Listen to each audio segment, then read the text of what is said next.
Welcome back to another episode of the Executive Code podcast. If you are looking to find out what your life purpose is, that's what we discuss here on this podcast, as well as everything that you need to know about personal mastery.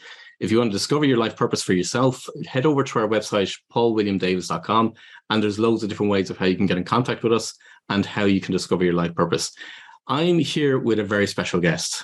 I went out on a search for this particular individual and invited him onto my podcast. As if you're a regular listener of the show, you'll know that I've literally only had one other individual as a guest on our show.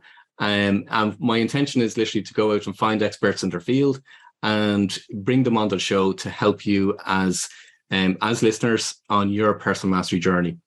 So what we're going to be talking about is everything to do with building wealth, everything to do with money, and how we can actually have an unlimited flow of money. So let me introduce our guests. Daniel Mangena is a successful entrepreneur, best-selling author, podcast host of Do It With Dan and Beyond Success, a life and business transformation coach, and an international public speaker who is known for programs and content that take clients and students to the next level living. He's helped thousands of people across the globe achieve wealth mastery and truly abundant lives. Featured on CNN, CBS, Fox, The Jack Canfield Show, and in Forbes and Entrepreneur magazines. Daniel's mission is to spread his teachings worldwide with the intention to spearhead an evolutionary uplift in universal consciousness by awakening people to the importance of their unique role and enabling them to manifest their dream life. Daniel, you're very welcome to the Executive Code podcast. Thank you for having me, bud. And thank you for finding me. Yay. Absolutely. Good. So what, I tell you what, Dan, what if we share with our listeners, just tell us a little bit briefly about your story. So I live in Mexico now. I'm from East London in the UK. I'm a dad. All these adventures that I get to go on now, I hadn't really planned for them. And it's so funny that, you support people in really connecting with what they're here to do. Because before this came along, I was quite sure I was doing what I was here to do. From very early on, I knew that entrepreneurship was where I was going to go. It had bumps in the road for me. I made and lost everything twice before the age of 23. Took me into dark space, ended up going all the way through the shadows of suicidal ideation and putting myself out and building another successful business. And so when I had built that business out and got that by about 2015 to doing about 100 sterling monthly, I was like, I've arrived. I've got my tailor, I've got my nice house in Highgate. I fly first class to hang out with my mates in New York or Dubai, and everything was cool. All of the pain from before felt like it found some resolution. So it's imperative, I think, to ensure people know I didn't come to this work because I had this gap and I was in corporate and I was selling my soul and I needed to be fulfilled. I was really living my best life. And I say that to really pull the ear of anyone who thinks that they know where their life can go, who thinks that this is as good as it can get. Because even if you are living your best life now, and I'm not saying this to have people questioning their life, I'm saying it just to leave you open to the possibility that there can even be more. Because the call for me to come and do this work, I resisted and rejected for about 1.5 years, if not 2 years, until I had a very powerful, profound meditation experience in February 2018, when I actually had a full body sensory experience of what my life would be like if I said yes, and exactly what more would feel like. That day I shut down my successful business, packed up everything and started going around the world sharing the work that I do today. Brilliant. Absolutely brilliant. And you've actually touched on a few points that are regular conversations that I would have with listeners and also members of our community. So let me put it this way. You've had a lot of wealth, but you've also had the dark, those dark spaces. And personally, I'm familiar with those spaces as well. Nobody wants to be there. Nobody likes being there. So you've had both ends of the different kinds of experiences. You even just touched on one thing in terms of, you're making a lot of money. You had a life that a lot of people would admire or, look for themselves. But you had an inner calling, and, all my conversations with people within our community and on the podcast is about fulfilling your life purpose. And I absolutely believe, and it's what I teach in terms of each individual has a unique life purpose. But from all the security that you've referred to there, you had to take a leap of faith. Mm-hmm. What caused you to take that leap of faith, or what helped you, or what supported you in actually taking that leap of faith? Well, the crazy thing is that I don't really think it was as big a leap of faith, because I got a peek behind the curtain. And I really do think, whether you want to say God, universe, source, divine code, the grand architect of the universe, whatever you want to say, I believe that I was given the opportunity just to taste exactly what I was saying no to, right? Because I was like, yeah, but I'm making over £1 million a year. Like, I'm living my best life, right? Working very, very little. And I kind of like flying first class. At the time, I think I had 5 or 6 very nice watches and blah, blah, blah. And like, we went through all of the stuff to get here. I don't know why you want me to go off and be a poor teacher. Like, I don't want to do that. Like, I'm really happy here doing this. And it was almost like, dude, you don't really get it. Look, I was like, oh, that's what it was. And so there were leaps of faith, but there were leaps of faith knowing essentially what was possible, not necessarily what would happen, but what was possible. I don't know if you're familiar. You must be familiar with the Surrender Experiment, the book by Michael Singer. Go ahead, explain for our listeners. So Michael Singer wrote a book called The Surrender Experiment, where he shares just how deeply he used surrender in order to create, he ended up being a multi-billionaire, and all sorts of other crazy stuff happened on his journey. But I did a surrender experiment that summer, and I just literally went with the flow. I would wait for a sign of where I'm supposed to go next. And there was times when I didn't know where I was going to sleep that day, or how I was going to eat, or what was going to happen, and when I was going to leave and go to the next place. But it all just really worked out. So I was able to do the faith leap, but the faith leap was really on the journey. I knew what was possible in terms of the destination. Okay. Mm-hmm. So for a lot of people, they may not have accumulated a lot of wealth, mm-hmm. and they have to. They're being called forward into something bigger than themselves. So in effect, they're being called forward into their life purpose, but they may not have the financial resources behind them. What would you say to them in terms of, they are being called forward? They know they have this inner calling. They know they have this inner desire. Look, they want to go on a different direction, different path. But they're worried about money. They're worried about mm-hmm. where that money is going to come from. How are they going to pay the bills? What's going to happen down the line for them? Mm-hmm. What would you say to them? Well, a big part of so there are a couple of angles on why I do the money thing in terms of what I share with people. Mainly because money is just a way of keeping score. I don't believe that God's got a different playbook for the different things that we create. I believe that our lenses creates the distorted view that they're different playbooks. And so once we can actually master this game of consciously creating through one thing that we can measure, track, see, and taste, then we can attribute it to other things. But there's a happy byproduct of that. And that's much like you. Many of the stories I was hearing from people is that, well, I can't go and do that. I haven't got the time. Why haven't you got the time? Because I need to be at work. Well, I can't do that. I haven't got the money. I don't have the resources. I'd love to do that. I'd love to go out and share my message, but where's the money going to come from? The people that I want to serve don't have any money. And so I was really quite intent on giving people the opportunity to live life on their own terms without money being the thing that stands in the way. However, in my experience, when you are deeply in the flow of life and following with deep trust your purpose-driven journey, the resources always show up. I've tested it firsthand. The resources always show up. But as humans, we do have a analytical mind that needs to see evidence. And so I like to empower people to have the resources to be able to see the evidence without being caught up in, oh my God, the stories and this and the narratives and the fear and the anxiety. It's like, okay, I've got that covered. Now I can dive in on this. Oh, wow, you have my back anyway. Thank you, and both of them. And that's kind of the game that I like to play. Yeah, because I think what we're going to cover on this particular interview or this particular conversation has literally, it all gets back to our intentions, and it's literally everything that so money is just one item, but it's whatever it is that we want to bring into our life. So it's probably the foundation for everything that we want to have in order to actually design the life that we have. Money just happens to be one of those top on the agendas for an awful lot of people. Mm-hmm. So, but for a lot of, and you're touching on a few different points there, Dan, in terms of surrendering, trusting, observing what's actually showing up, and being open and completely open, appreciative, anticipating or expecting that that's going to show up. So it's all of those. But I suppose I want I'd love you to dive a little bit deeper from your perspective, and just again, it's really to give our listeners a different view, a different voice.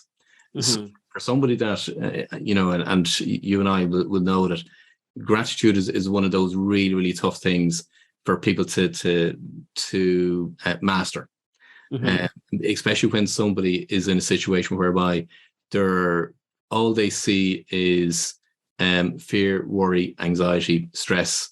All they're seeing is the bills. They don't know where that money's going to come from.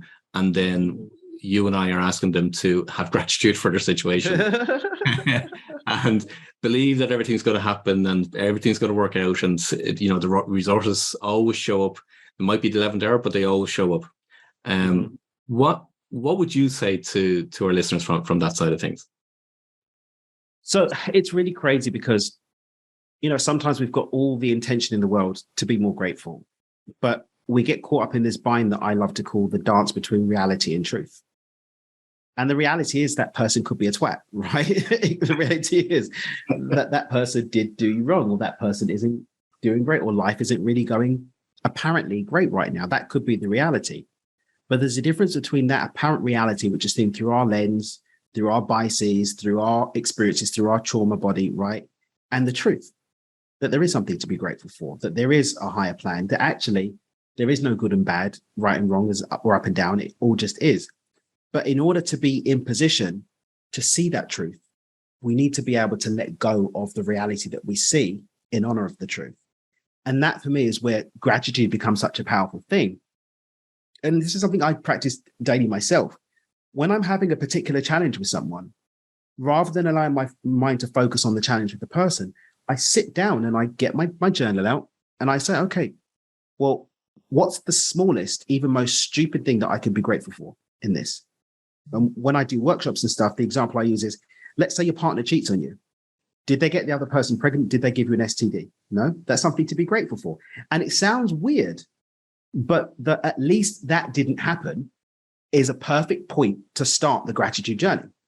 And when you really, they didn't give me, now all of a sudden your mind shifting, the neural pathways in the brain, they're opened up a different way. You're in the different part of your nervous system.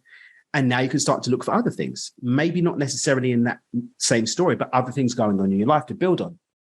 And we can start to build this positive momentum. And it can start with something as seemingly ridiculous as at least XYZ didn't happen. Build on that and move forward. So when you start to use that, it actually allows you to start finding that foundation of gratitude in anything. Then you can start to open up and see, oh my God, I didn't know that was going to happen. Oh my God, well, maybe I'm being saved from that. And you start to just open up to different possibilities because the locked in narrow focus, that beta brain narrow focus opens up because of that gratitude. And we can start to connect with a different emotional experience, emotional relationship to the experience. And as we change the emotional relationship to the experience, guess what? We can start to build on that and build more of that and expand more of that. And then all of a sudden, you're in a situation where you're actually happy. You're actually feeling good. You're not feeling crappy. And then you can start to do some of the deeper work that's going to do some healing around the trauma, some forgiveness work, and starting to maybe even claim responsibility for the role that we play in creating an outcome, but which you can't do when we're in victim mode. We can't do when we're attacking and pointing the finger. And something as simple as at least that didn't happen is a very powerful, easy, always available way to access the power of gratitude to do that. Perfect. What would you say, Dan, in terms of for somebody that again, I'm trying to think of a few different personas or different people that were perhaps maybe listening to this podcast and saying, we're experiencing high inflation globally. They're worried about the bills. So I'm trying to get into their mind and say, look, they're in a particular situation trying to make themselves better off from a money perspective, from a wealth perspective. Are there steps or things that you would say to people that are in that kind of situation of what, is there, what's the top 3 steps or what's the top 5 steps? What would you say to help somebody in that situation? I think one of the first things is definitely going to be to accept that the lack of control and the lack of certainty that you're experiencing now was always there. but there was enough stuff on top of it that you had the illusion that you had control or that you were certain, right? The second that you can actually accept, well, I don't actually control the situation. I don't have the level of certainty that I thought I had. A lot of energy that's trying to do that control and trying to find that certainty comes back and becomes available for you to leverage and direct. Now that I've got that, now I can get clear on, okay, now that I understand I don't have that control in terms of the path and the journey, because we can't micromanage the universe. It's not possible. We don't have the processing power. Well, what would be an ideal outcome for me? What would I like to see happen? How would I like to feel at the end of the day? Okay, well, inflation. Okay, forget about inflation. Inflation aside, what is it that you want to be pointing towards, running towards? Because so often we're just busy running away from stuff, pushing stuff away, judging stuff, fearful of stuff. Then we're just fully just in our sympathetic nervous system, fully in high fight or flight, fully in the unconscious programs and not actually moving towards what we'd like to create. But we can take this acceptance of just how much our circle of influence is available within our circle of influence, and then say, okay, well, where would I like to go? Maybe if it's just, okay, I'd like some relief from the anxiety. Okay, let's find a positive framing of that. I'd like to be at peace. Okay, you'd like to be at peace. That's something that we can start on. Now we can start to curate the environment. Part 3. Okay, what's supportive of peace and what's not? I'm watching the news. That's getting me anxious. Okay, let's drop that out. Well, I'm not really enjoying that. Okay, now we've started to cull. Then I'm going to add 4, even though you asked for 3. How can I start to add to support that peace? Now, all of a sudden, my emotional state's that means that my thinking is going to be in line with that. My habits and actions and behaviors are going to be in line with that. And I'm going to start moving towards it, because recessions happen. That's it. Economic cycles go up and down. More fortunes are made in recession times than many other times, right? There are always winners and losers. There are businesses that work in recession and ones that won't work in other. There's going to be ways of employment. But if we resource ourselves to be able to deal with that uncertainty because we accept it, with clarity on what we actually want, curating the environment to support that, we can never lose, regardless of what's going on in the world around us. Great. How do people let go? I think it's Tony Robbins that said, change doesn't take time, change takes an instant. What takes time is us getting ready to make the change. Letting go is this. Yeah. That's it, letting go. Being ready to let go, that's the work. Maybe that's healing for someone.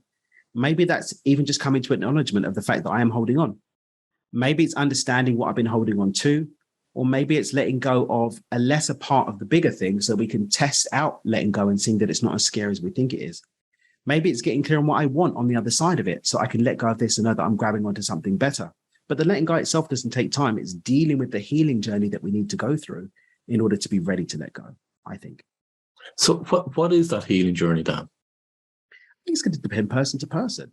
I don't believe in the cookie cutter approach. I believe everyone's got their own unique journey, their own unique path, their own unique set of circumstances that they're in. But I think healing for me is coming to a place of wholeness.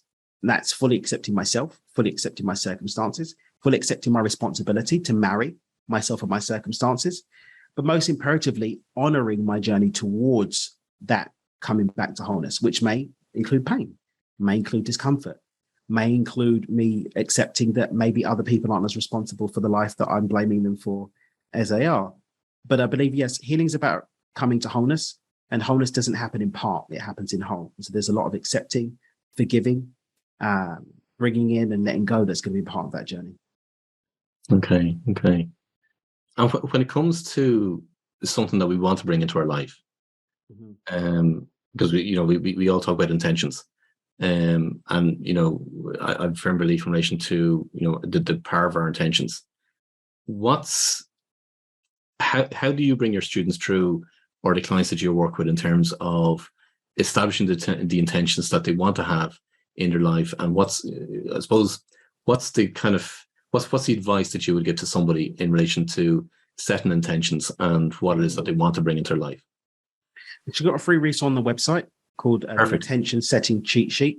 I believe it's dreamwithdan.com/intention. And if not that, you can go on the free resources page. It's a PDF download. Just grab it. So I'll go high level. I don't want to go into the weeds now. I'll go high level. But ultimately, one of the key things for me is an intention is disrupting whatever program I'm on. That's number one. It's a disruption. That's number one. Number two, an intention is never really about the thing. It's generally about the emotional state that I'm going to receive from the thing. We sometimes only just look at the surface, but it's actually what's underneath. Let's use the example of someone that wants a fancy car. You probably don't want the car for the car's sake. Maybe you want the car because you really enjoy driving that particular vehicle and the feeling that you get. It could be that you want the validation of people seeing that you've got the car. It could be because you want the acceptance of other people who drive that car or other people who want to drive that car. But there's always an emotional state underneath. And so intentionality is understanding which emotional state I desire to be in as a disruption to the one I'm in right now.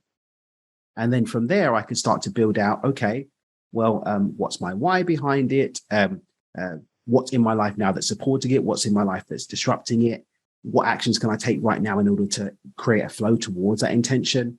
What do I need to let go of? And so on and so forth. And we've got a 5-step process on that cheat sheet for people to get into. I just want people to remember to play with the possibility that the intention isn't the thing. It's what's underneath it and how that thing's going to make you feel. And really narrowing in on that there's got to be a disruption to what I'm playing out now. Otherwise, it's just more of the same. So what's that disruption? Disruption could be, let's say, for example, that you, someone who wants more money, right? You want more money, right? I want more money. If I want more money, I want to disrupt the fact that right now my timeline doesn't have enough money.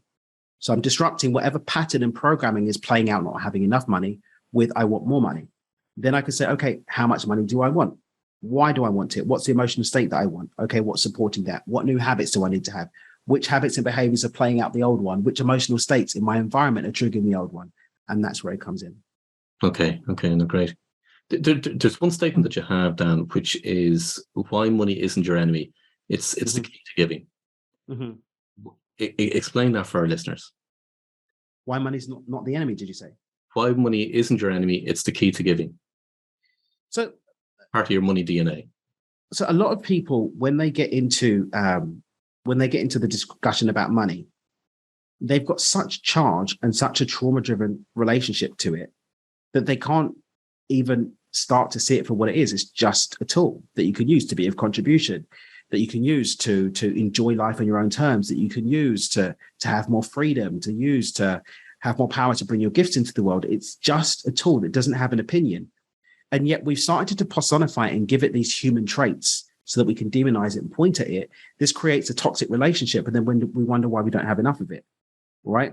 If you've got a partner in your life and he or she isn't getting loving treatment from you, they're probably not going to hang around. Because I want a loving partner, but all men are dogs or all women are cats or whatever the thing is, right? It's like, well, how's that going to work? Right? Because you're going to be treating them like dogs and cats and wondering why they don't hang around. And they say, I feel so lonely, I feel unloved, but they're dogs and cats. It's crazy how that plays out. But yeah, it's just a tool. And when we can drop those emotional charges around it, then we can use it to be of contribution. We can use it to have a value exchange. We can use it to do really cool things in our life. Cool. And you also talk about mindfulness.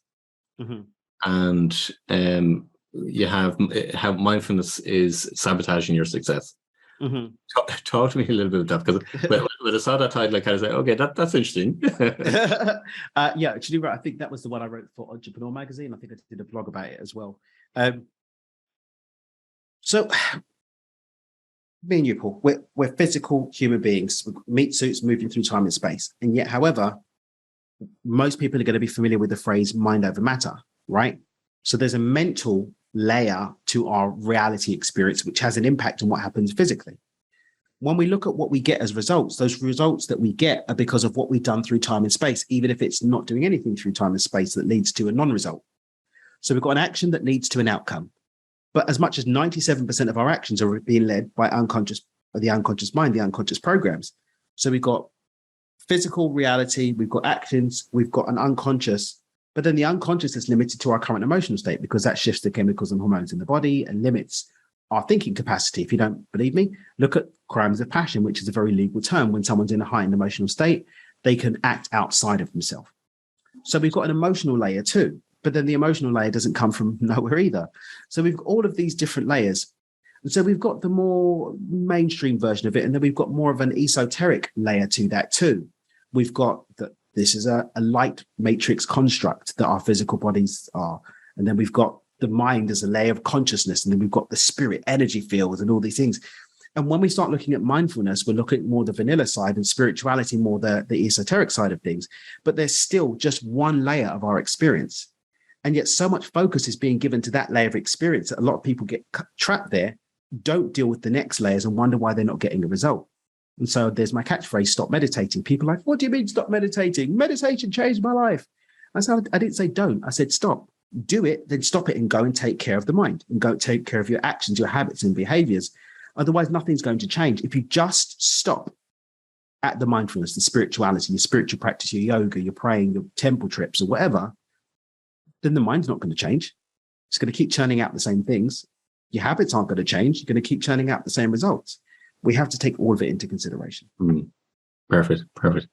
Excellent. What typically are the challenges you face with clients? What is it that they come to you with? Generally speaking, the people that come into my world and wanting to do the work that I do is people that have maybe done work around spirituality or mindfulness, or they've done work around mindset. We've had a lot of people that come in with the mindset piece and it's not quite clicking together. And so frameworks like the flow funnel, which I just described, frameworks like Beyond Intention, just giving those structures to translate the work that they've done and fill in those missing pieces. A lot of people basically will fall into everyone really fits into one of two camps. Either they've got most of the abundance journey locked in, but the money's not quite working, or they've got the money and or something else and the other bits aren't working. It's bringing them together to this holistic experience of abundance, using these frameworks to do so, generally with someone that's done either the mindset or the spiritual stroke mindfulness work, but they're not really seeing all the pieces fit together as yet. Okay. And is there a typical, do you see commonality across the challenges that people face and what they need to get over, or what do you experience? I generally see that there's normally one or two pieces of the flow funnel that are out of whack. Yeah. They're out of flow in one piece. People sometimes are hiding within one piece. They're working really, really hard. I'm all about my high performance habits, but you haven't addressed your mindset or your energy or your emotions or your intention. Or I'm super spiritual. Do you know how many hours a day I meditate? Yeah, but you still got unworthiness in your mental experience and your habits are still not conducive to the outcome that you want. So I'd say if there is a commonality, it's that people are focused on one or two areas and have got a couple of pieces out of whack. Yeah. So it's trying to get it all aligned, basically. Yeah. Mm-hmm. Yeah. Alignment's the word.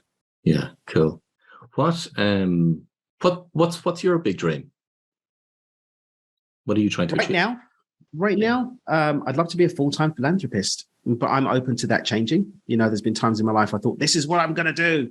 And that evolves and emerges, so it evolves and changes. So I'm always open to it evolving and having fun seeing where things are going to go, because you never really know what's going to happen. And that's part of the game of life. That's part of the adventure. So I'm open to that. But certainly being a full-time philanthropist over the next sort of 3 years is something that I'm really excited about the prospect of right now. Yeah, perfect. Tell me, Dan, what's the best way for listeners to get in touch with you?